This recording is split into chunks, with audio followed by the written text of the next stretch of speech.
Hoy vamos a continuar con esta serie, Cristo lo es todo, basado en la carta de los Colosenses. Por lo cual yo le pido a todos que me acompañen al capítulo 1. La última vez nos quedamos en el versículo 21. Y desde ahí vamos a partir del versículo 21 al 23. Colosenses capítulo 1, del versículo 21 al 23. Hoy el texto es bastante corto del versículo 23, del 21 al 23.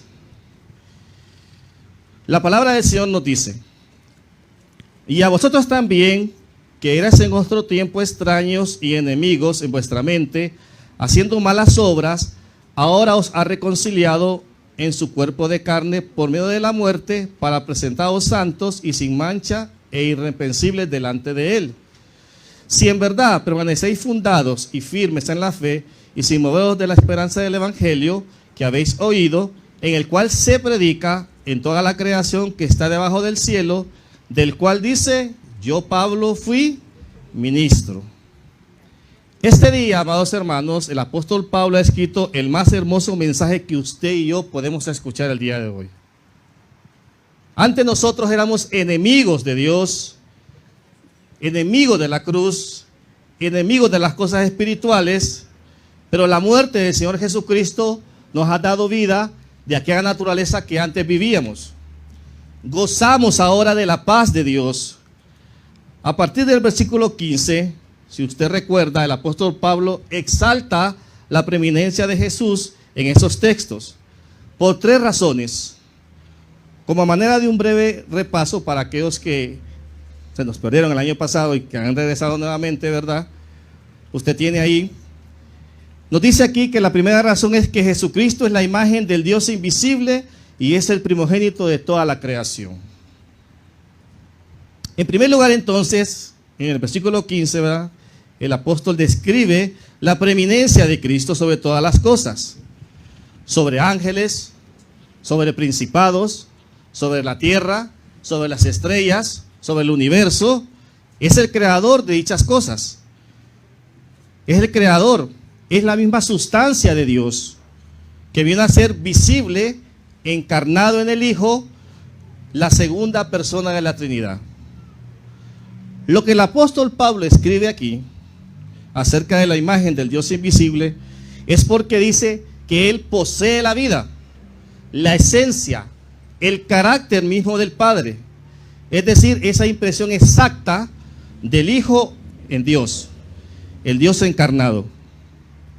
Pero usted se puede preguntar, ¿por qué se hizo visible Dios a los hombres? Para que contemplemos su gloria.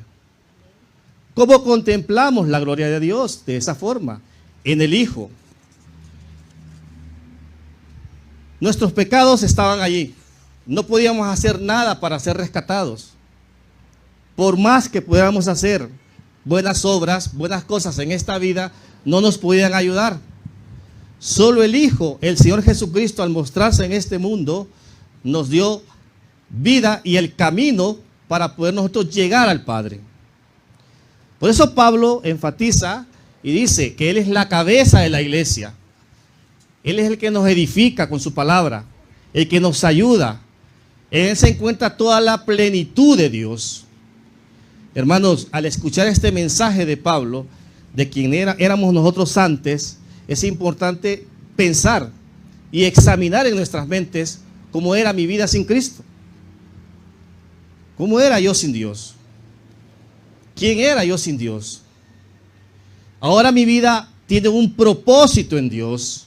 Por eso Pablo marca esto en su carta por el problema que se estaba dando allí. En segundo lugar, también él dice que Jesús tiene la preeminencia por cuanto es el creador de una nueva creación, su iglesia. Pablo habla que el Dios invisible se manifestó visiblemente en su cuerpo, que es su iglesia. Recordemos que en el Antiguo Testamento Dios se manifestaba de otras formas. El caso de José, en sueños. A los profetas, Venía el Espíritu Santo temporalmente en ellos, hablaban al pueblo, alguna palabra de ánimo, de exhortación, pero el Espíritu Santo no permanecía en ellos. A Moisés, en medio de la zarza ardiente, se manifestaba Dios. Vemos formas en las que la gloria de Dios se manifestó. Pero ahora se nos dice que se ha manifestado toda su plenitud en su Hijo amado Jesucristo.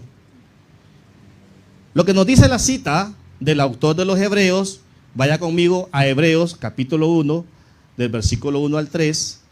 Veamos esta cita, la que nos habla acerca del Hijo de Dios. Hebreos capítulo 1, versículo 1 al 3. Trajeron su Biblia, ¿verdad? Amén. Bueno. Nos dice la palabra del Señor: Dios, habiendo hablado muchas veces y de muchas maneras en otros tiempos a los padres por los profetas, en estos postreros días nos ha hablado por el Hijo, a quien constituyó heredero de todo y por quien asimismo hizo el universo, el cual, siendo resplandor de su gloria y la imagen misma de su sustancia, en quien sustenta todas las cosas con la palabra de su poder, habiendo efectuado la purificación de nuestros pecados por medio de sí mismo, se sentó a la diestra de la majestad en las alturas. Por tanto, hermanos, la iglesia del Señor es el lugar visible donde se contempla al Dios invisible.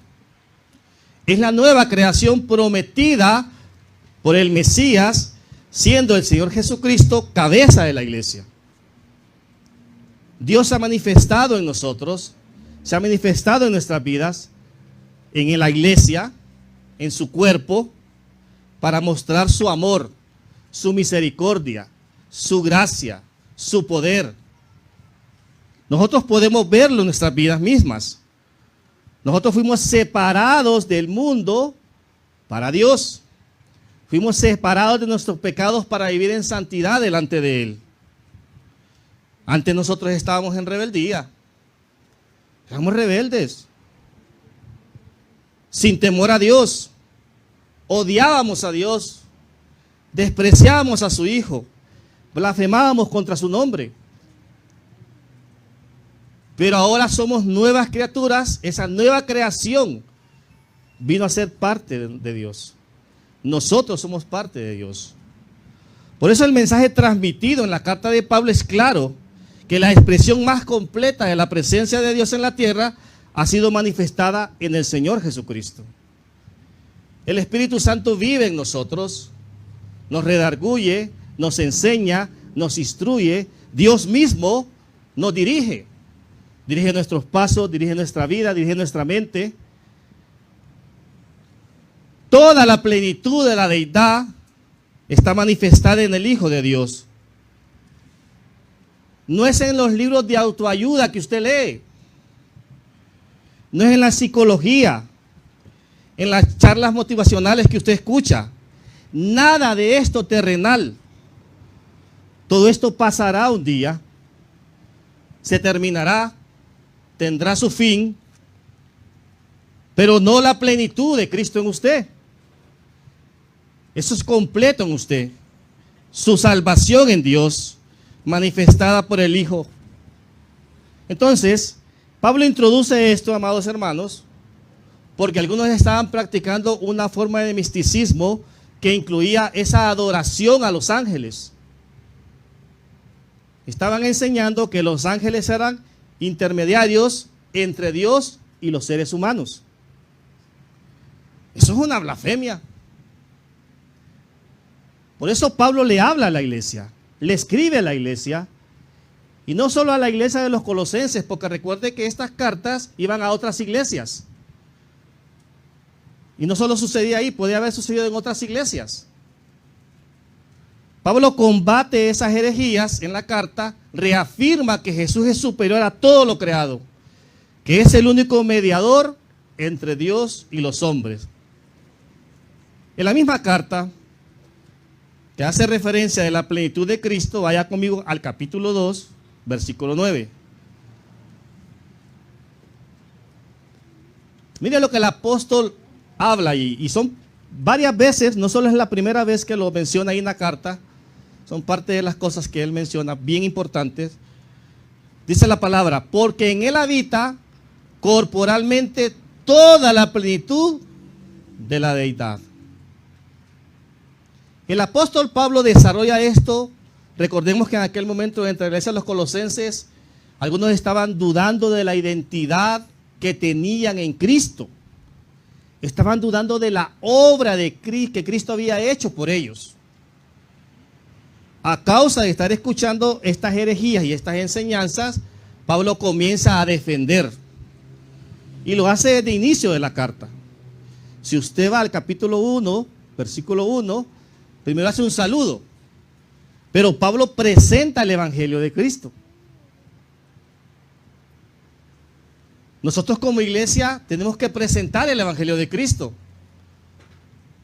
No es otro evangelio, es el evangelio que tenemos en las Escrituras, el que hemos aprendido. Por eso la importancia en que usted esté en un discipulado de formación cristiana, amados hermanos, donde usted tiene muchas dudas. ¿Será que soy salvo?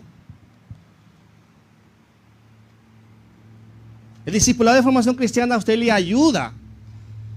Tal vez aquí no tenemos, porque no se da, de que usted pueda preguntar esas cosas. Pero allí en el aula, con los maestros, podemos hasta dudar de nuestra salvación. Es importante entonces lo que Pablo menciona aquí. Que la preeminencia de Cristo, que tiene Cristo sobre todas las cosas, es decir, ese lineamiento bíblico a seguir por todas las iglesias que pastoreaba en ese tiempo, al escuchar lo que Pablo estaba diciendo, no solo a Colosenses, sino a las demás iglesias, era por la ausencia, amados hermanos, de una doctrina que no tenía fundamento de lo que estaban haciendo ellos. Aunque muchas veces usted puede escuchar palabra de Dios y usted dice, eso es palabra de Dios, pero tiene que hacerlo a la luz de las Escrituras. Hoy con todos los medios que tenemos, usted escucha cualquier cosa que es palabra de Dios, pero al final no es palabra de Dios. No lo es una mentira. Aunque tenga esa apariencia de piedad, pero no lo tiene. Tenemos que tener un buen discernimiento bíblico. Eso es lo que el apóstol está haciendo, les escribe a ellos. Reconozcan la preeminencia, la divinidad absoluta que tiene Cristo en sus vidas, que pueden confiar en Él. Su esperanza está en Él, no en las cosas de este mundo. Su esperanza está en Cristo. Su vida es Cristo. El Dios creador, sustentador de todas las cosas. Cristo es la revelación, amados hermanos, visible del Dios invisible para nosotros. Solo hasta que nosotros somos confrontados con la verdad reconocemos esto, amados hermanos. Si no, no lo podemos conocer. Cuando usted es confrontado con su realidad, que es un pecador, solo así va a poder apreciar la belleza de la gracia y la misericordia de Dios en su vida. No hay otra forma. Es cuando la obra de Dios viene a usted. Cuando usted reconoce la muerte expiatoria de Cristo en la cruz, que es la única forma en que usted puede dejar el pecado. No hay otra forma. Ese es el evangelio. El evangelio no es otra cosa, no es saltar, no es gritar, no es caerse al suelo, no es hacer danzas aquí en el púlpito. Eso no es el evangelio de Cristo. No lo es. Nuestra paz hoy nace de lo que nosotros no podemos lograr. No nace por lo que nosotros podemos lograr, sino de lo que ya logró Cristo en la cruz del Calvario por nosotros. Así nace nuestra paz. La iglesia este año va a salir a evangelizar. Y lo hemos estado diciendo desde este púlpito. Que se preparen. Vamos a ir a buscar a aquellas personas que están perdidas en el alcohol, en las drogas. Es triste saber. Tenemos que salir de esta comodidad como creyentes. Ya hay todo un plan, pero ese plan, ¿quiénes nos van a ejecutar? Nosotros. La iglesia. Así como lo estamos haciendo con la construcción de nuestro templo, igual vamos a ejecutarlo. Y no es que este año, hermanos, hasta que el Señor venga, porque esa es la misión que tenemos, llevar el evangelio, predicar a Cristo. Usted me puede decir, pero hermano Dani, yo no sé cómo evangelizar a una persona. ¿Y cómo lo vamos a hacer? ¿De qué forma? Voy a hacer una pregunta. ¿Cuántos aquí tienen un año de ser creyente? Levante su mano. Un año nada más. ¿Cuántos aquí tienen más de un año de ser creyentes?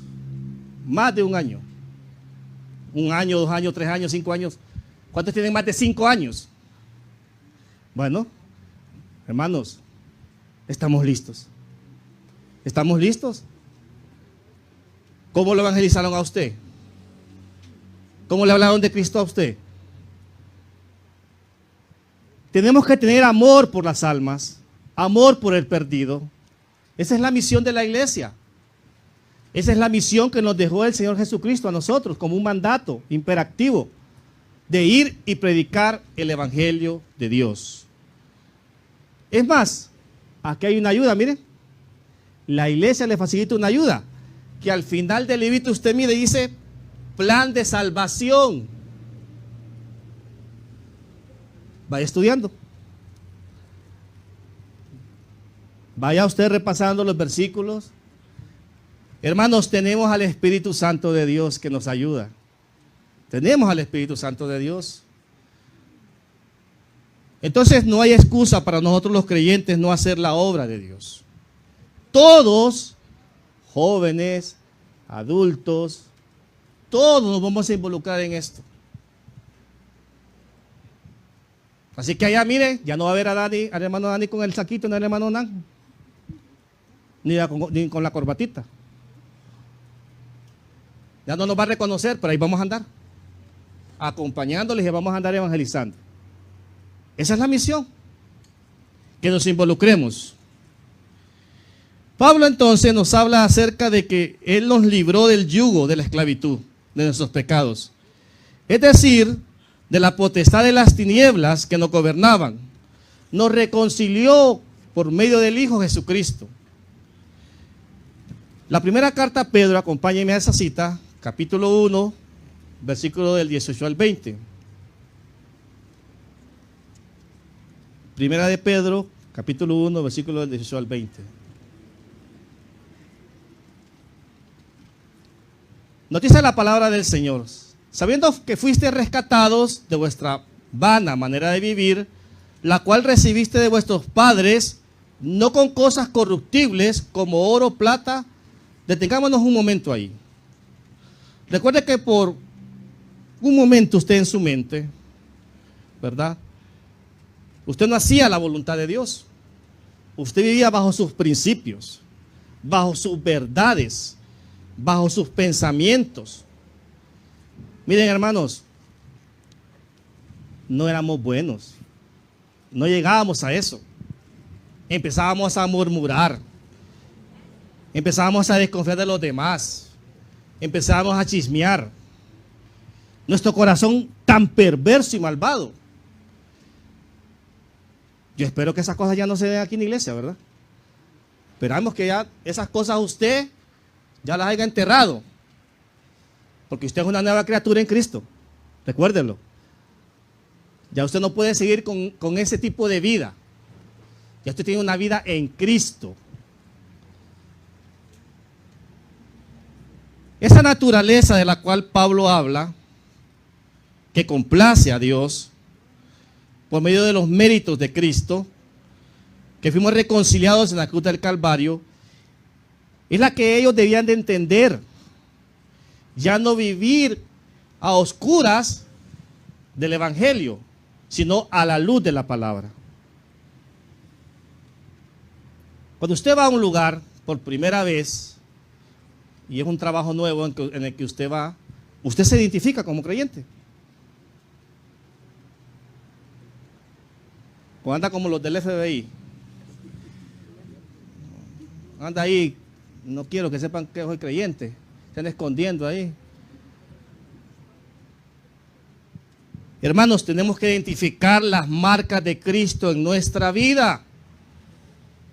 Tenemos que identificarnos. Pablo se identificaba con las marcas del Evangelio en su vida.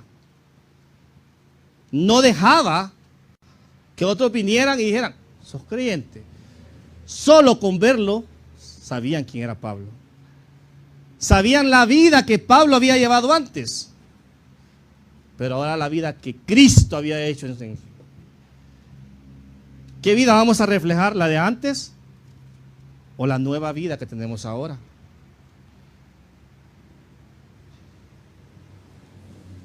El texto nos sigue diciendo, sino con la sangre preciosa de Cristo como de un cordero sin mancha y sin contaminación, ya destinado desde antes de la fundación del mundo, pero manifestado en los postreros tiempos por amor a vosotros, dice. Sobre todo nosotros tenemos esa redención por su sangre, el perdón de pecados. Literalmente fuimos redimidos, borradas nuestras transgresiones contra Dios.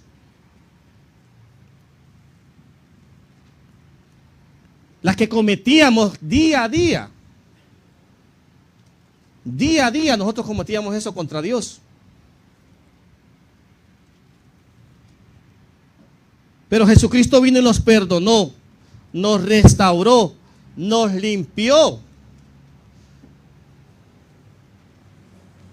El mensaje del Evangelio, hermanos, es el que salva, es el que restaura, es el que transforma, es el que edifica al más vil pecador.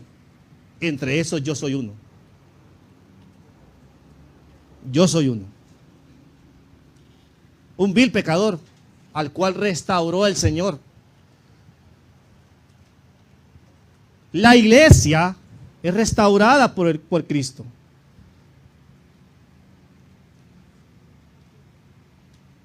Por eso tenemos que darle gloria siempre a Dios. Por eso no podemos vivir un evangelio cómodo, adormecido, al gusto del consumidor.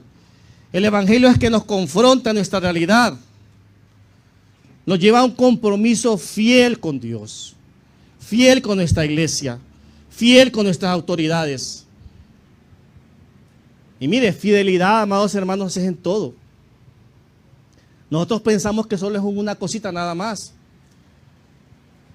Fidelidad a Dios significa también con sus diezmos, con sus ofrendas. Eso es fidelidad a Dios. Vamos a entrar nosotros a ese templo. Se va a requerir más, mucha logística. Hay que ser fieles a Dios, porque Él lo dio todo por nosotros. Hay que ser generosos con la iglesia, fieles. No ignoremos esto. Enseñemos a las nuevas generaciones. Enseñémosle a nuestros hijos también esa fidelidad.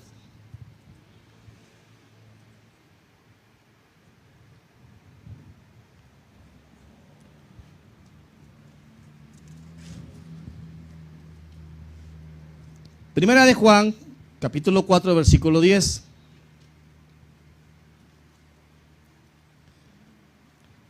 Nos dice la palabra del Señor: en esto consiste el amor. No es que en nosotros hayamos amado a Dios, sino que Él nos amó a nosotros y envió a su Hijo en propiciación por nuestros pecados. Si Dios ya hizo todo por nosotros, ¿cuánto más nosotros tenemos que hacer por el Señor y su obra? Pablo entonces enseña a la iglesia que deben de hacer la diferencia en este mundo. Una iglesia llena de Dios y su palabra, siendo ejemplo, rechazando lo malo, llevando el sufrimiento y las marcas del Evangelio de Dios. Si el apóstol Pablo no hubiera enviado esta carta de exhortación y de defensa del Evangelio, mire, los falsos maestros hubieran destruido esa iglesia. Hubieran destruido la iglesia. Esa iglesia de Colosenses hubiera sido destruida completamente. Porque son como un cáncer que va contaminando el cuerpo de Cristo. Como cuando usted tiene una enfermedad, tal vez una infección. Usted siente que ya no duele la garganta. Ya siente el oído. Ya siente también el ojo que le llora. Eso es lo que estaba pasando, contaminando toda la iglesia. Mire, vivimos en un mundo tecnológico. Si en la época de Pablo hubiera sucedido estas, no hubieran tenido la tecnología, yo creo que Pablo hubiera dicho, mejor quiten eso. Pero aún así sucedían cosas dentro de la iglesia. Ahora para usted tener un celular es fácil. Pero el uso que le damos a esto, hermanos, es importante también. ¿Cuál es el uso que yo le doy? La responsabilidad individual que tenemos cada uno de nosotros. Lo que yo puedo ver y lo que no debo de ver. Lo que a mí me edifica y lo que no me edifica. Fíjese que yo, en la aplicación de WhatsApp, cuando alguien me quiere agregar a un grupo, no dejo que me agreguen. ¿Por qué? Es importante cuidar y saber de dónde viene o qué pasa ahí. Averiguar, primero investigar, primero qué pasa con eso. ¿Por qué me quieren agregar a esos grupos? Es el cuidado que tenemos que tener como creyentes. Aquí hay grupos de WhatsApp en la iglesia que son oficiales de la iglesia donde se mandan muchas cosas que son de edificación para la iglesia y para los creyentes. Pero en lo individual usted también tiene que hacer su parte. Seamos responsables delante del Señor, no de mi persona, ni del pastor, ni del hermano Nan, de nadie. Seamos responsables delante del Señor primero. Somos hijos del Señor y tenemos que aprender a usar la tecnología.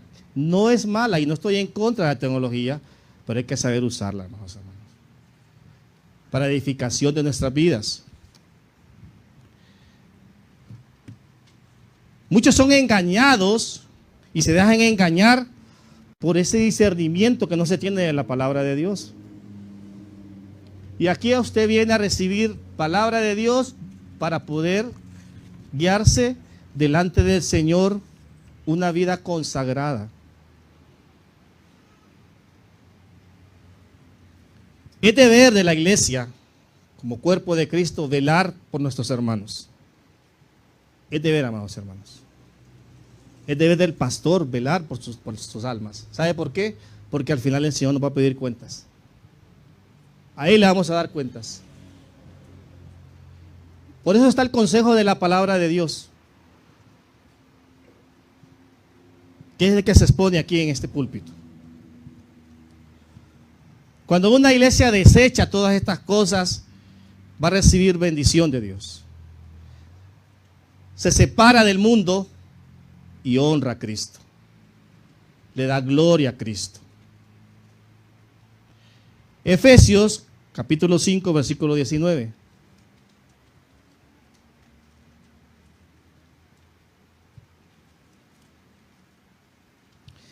Nos dice la palabra que nuestras conversaciones en todo tiempo sean con salmos. Significa, amados hermanos, hablar edificándonos con sabiduría, con gracia, con gratitud, con amor. También dice con qué? Con himnos y cánticos espirituales, cantando y alabando al Señor en vuestros corazones. Nuestras conversaciones sean por medios tecnológicos o de persona a persona, que sean para edificar al Señor. En armonía todos juntos y en armonía como hermanos. No vaya afuera a chismearle, fíjese que hermano me cae mal. Que hermano ese tan más arrogante. No me saluda aquel hermano. Hermanos, tenemos que empezar a mostrar en realidad la plenitud de Cristo en nuestras vidas. Tenemos que empezar a hacer esa nueva naturaleza que Cristo ya marcó en nuestras vidas. Somos la iglesia del Señor. Tenemos que amarnos. O usted ama a todos los que están alrededor suyo. ¿Verdad que no? Es difícil. Pero aquí Dios le manda a usted que nos amemos los unos a los otros. Que no nos miremos unos más allá y otros más acá. Todos por igual en el Señor. Juntos y en armonía. A eso venimos a la iglesia. No venimos a pelear con el hermano, ¿verdad? Usted viene a pelear con el hermano.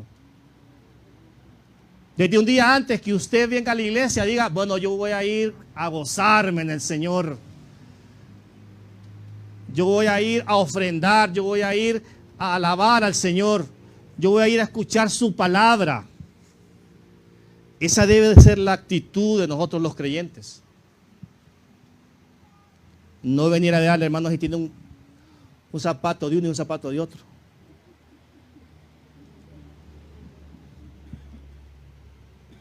A veces esas cositas, hermanos, nos pueden causar risa, pero son las que afectan al cuerpo de Cristo. Hay que examinarnos. Estamos comenzando un nuevo año.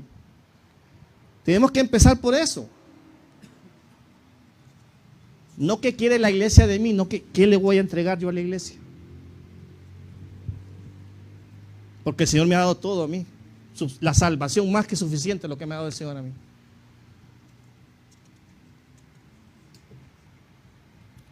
Cuando nos congregamos, leemos la palabra y nos discipulamos, nuestro corazón es consolado y animado delante de Dios. De esa manera vamos a poder vivir una vida conforme a la voluntad de Dios y para su gloria.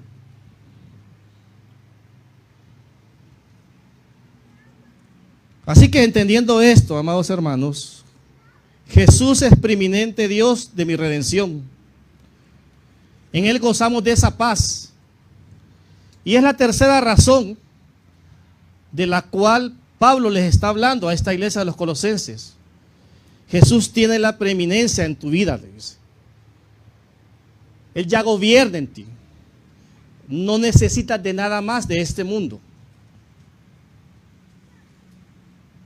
En el versículo que leímos, versículo 1 de capítulo 1, versículo 21, perdón, de capítulo 1, comienza diciendo, y a vosotros también, ¿verdad? Él va a dar aquí una tercera razón, por la cual Jesús tiene la preeminencia sobre todas las cosas creadas, en los cielos y en la tierra.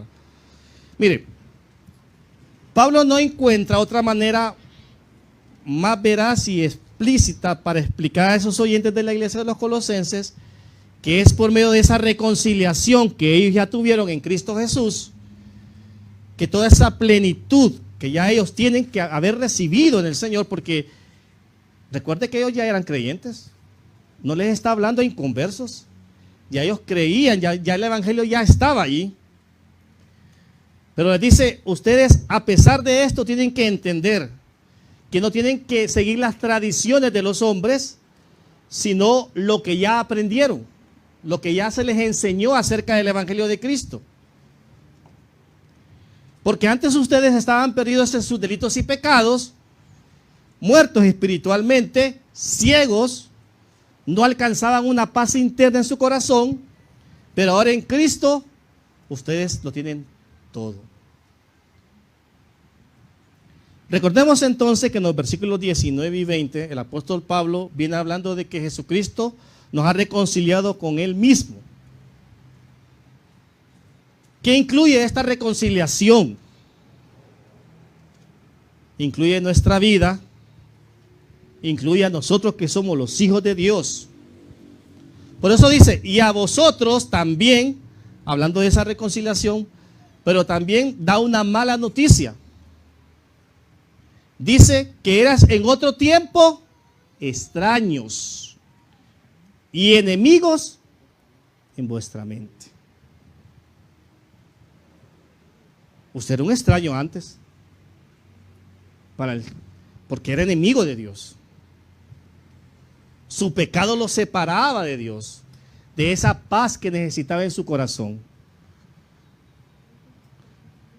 Recuerde que todo esto es una serie que estamos trabajando. Por eso no se pierda de venir a la iglesia. No pierda de venir a la iglesia. Congréguese todos los domingos. ¿Cuántos van a venir el próximo domingo? Levanten la mano. Ah, bueno, mire.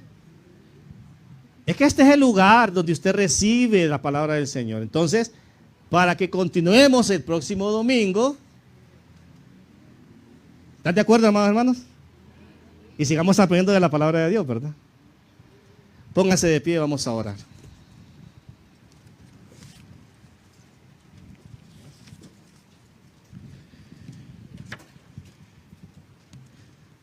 Señor, en esta mañana venimos primeramente reconociendo lo que somos, pecadores, Señor, que necesitamos de ti, de tu Hijo amado Jesucristo, quien murió en la cruz del Calvario por nuestras vidas. Ayúdanos, Señor, a reconocer todos los días delante de ti nuestros pecados. Saber, Señor, que tenemos un Dios, que hay un camino al cual podemos seguir.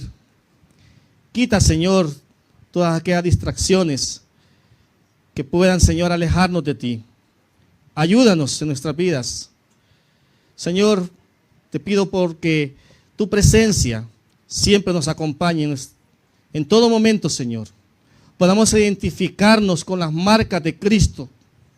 Podemos identificarnos con el Evangelio, que es el que sana, es el que restaura, es el que salva, Señor. Gracias te damos por esta congregación, Señor, y por los que nos visitaron. Que tu bendición les acompañe, Señor, en este día.